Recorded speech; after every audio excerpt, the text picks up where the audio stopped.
Welcome back to Cure for the Common Game. Today, in deck number 811, we're going to talk about King Macar. Going to go back in time a little bit, the Gold Cursed. So for 4 mana, we get a 2/3 human with Inspired. There wasn't really a whole lot around that mechanic. Not really a mechanic, but whenever King Macar, the Gold Cursed, becomes untapped, you may exile target creature. If you do, put a colorless artifact token named Gold on the battlefield that has sack this stat amount of any colors. So this is King Midas. Everything you touch turn to gold.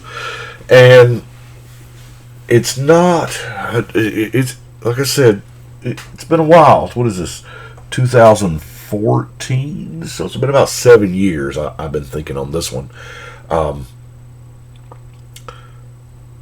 The thing here is dependably being able to tap and untap King Macar. You want to at least untap it every single turn, right? Preferably multiple times a turn. So that's where I started with. And we are all familiar with things like the Thornbite Staff. Now, the untap clause doesn't work with his ability, but we have enough removal and other stuff that maybe we could, because his ability exiles it. And Sword of the Parms. Those are the ones that people automatically gravitate to, right? But the problem is if we attack with him, he's just, he's going to get outclassed and killed really quickly. So we need to find other ways to tap him. Springleaf Drum. I mean, it's an early drop, and you can tap King Macar to get that mana, thus causing the untap. Good old-fashioned puppet strings, tap or untap, whichever one you need. But one that I've never seen anybody play is Onyx Talisman.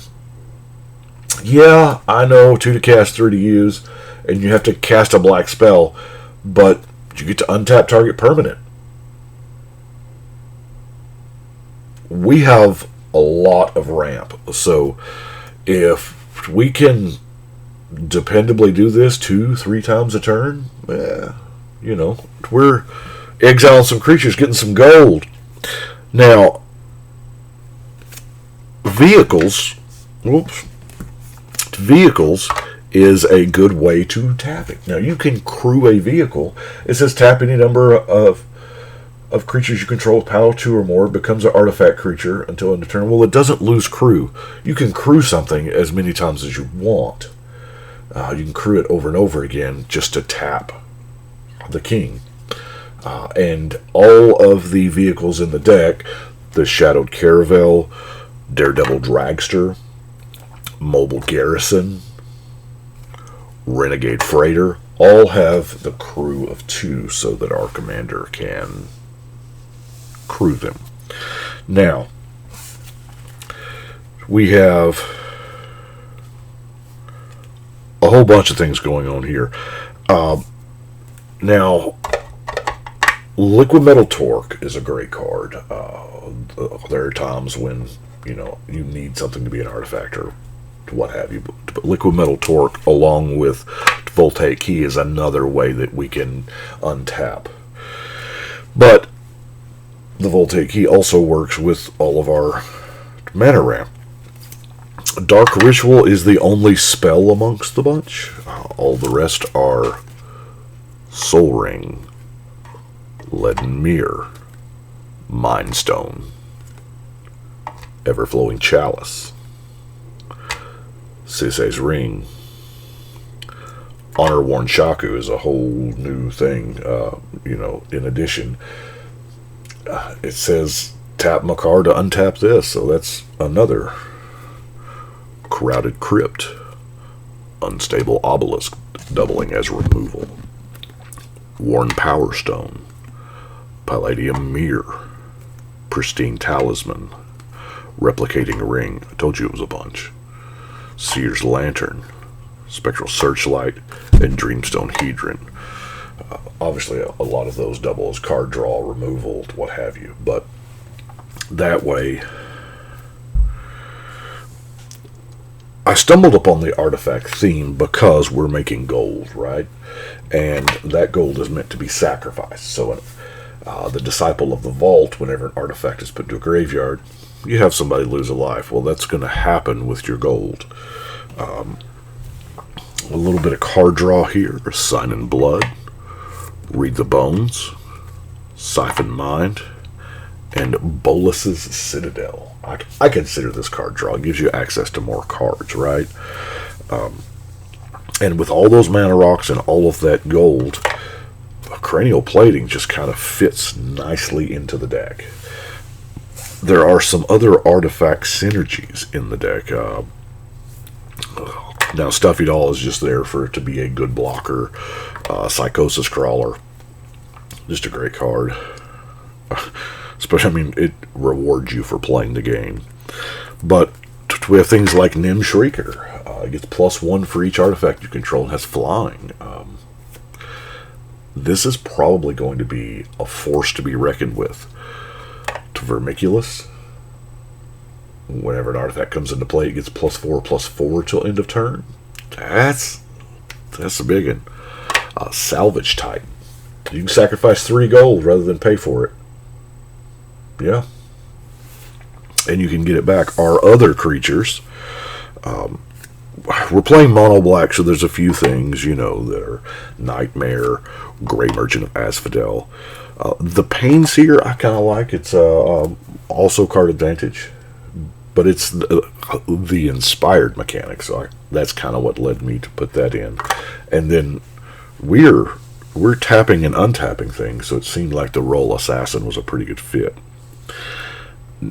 Now, our other category here have Stronghold Discipline. I like this card because it really disincentivizes the mass token strategy. That's right, Clay, I'm talking to you. Diabolic Tutor, go get what you need. Now, I'm giving Mourner Shield a try here. I like this. You may remove target card in a graveyard from the game. So if we can get lucky enough to get a multicolor card, we could potentially have a... not really a fog. I was going to say fog, but prevent all damage that by a source, you know, of multiple different opponents. We're going to try it. I don't think I've ever put it in a deck before. Void Mirror. And y'all remember that Psychosis Crawler that we looked at?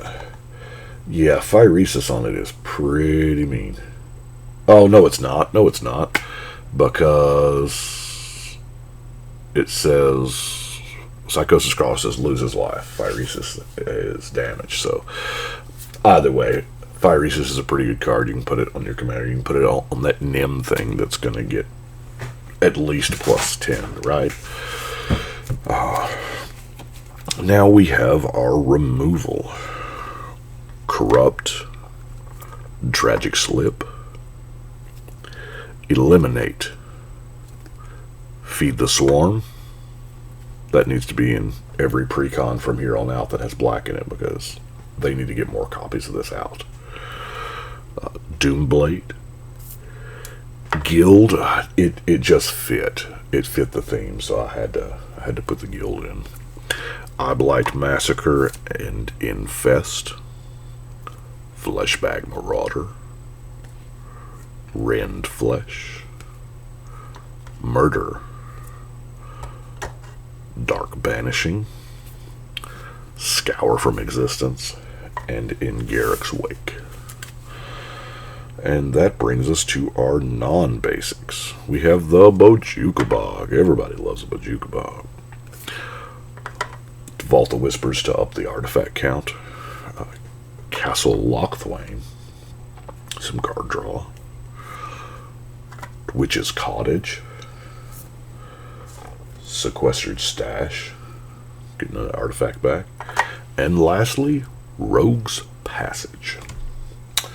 To make sure that Infecti Nim gets through there. And that is King Macar. I realize it's King Macar is one of those commanders that not a lot of people build. I don't know exactly how much content there is out there on this particular commander, but